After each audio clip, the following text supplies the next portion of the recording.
Ce n'est pas une blessure ordinaire. Tu as été marqué par le gardien de la rivière. Ce n'est pas une blessure ordinaire, murmura-t-elle.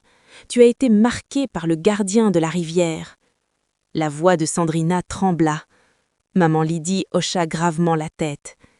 Il y a longtemps, l'esprit de la rivière a chassé tous ceux qui troublaient ses eaux. Tu as été choisi. Des larmes affluèrent dans les yeux de Sandrina. Mais je n'ai rien fait de mal. La rivière ne se soucie pas de l'innocence, dit maman Sophie. Si tu n'apaises pas l'esprit, les écailles se répandront et tu appartiendras à la rivière pour toujours. Sandrina sentit sa respiration se bloquer dans sa gorge. Comment puis-je arrêter cela ? La voix de maman Lydie s'adoucit. Le gardien de la rivière exige en cadeau ce que tu as de plus précieux. Le cœur de Sandrina battait la chamade. Elle n'avait rien de précieux, mais elle se figea. Ce qu'elle avait de plus précieux, c'était sa mère. Non, je ne peux pas le faire. Ses genoux fléchirent. Non, je ne peux pas faire ça. Le visage de maman Lydie était solennel. La rivière prend ce qu'elle désire. Si tu ne fais pas le sacrifice, elle te prendra à sa place.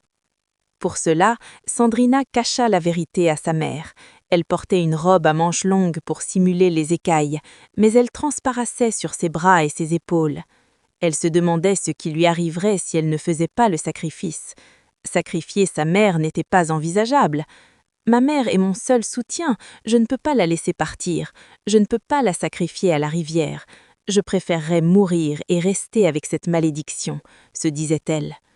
Mais le poids de la malédiction était trop lourd pour qu'elle puisse le porter seule. Elle ne pouvait plus manger, faire ses tâches ménagères, ni bavarder avec les autres jeunes filles du village. Une nuit, Victorine vit sa fille pleurer au bord de la rivière. Sandrina lui confia la malédiction et le sacrifice qu'elle allait accomplir.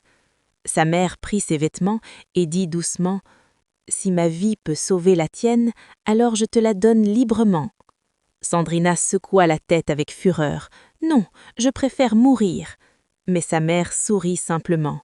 « L'amour d'une mère est comme la rivière, mon enfant.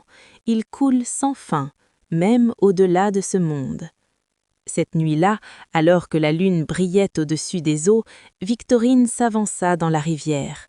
La eau changea, violemment, et la voix résonna dans l'air. Le cadeau a été reçu.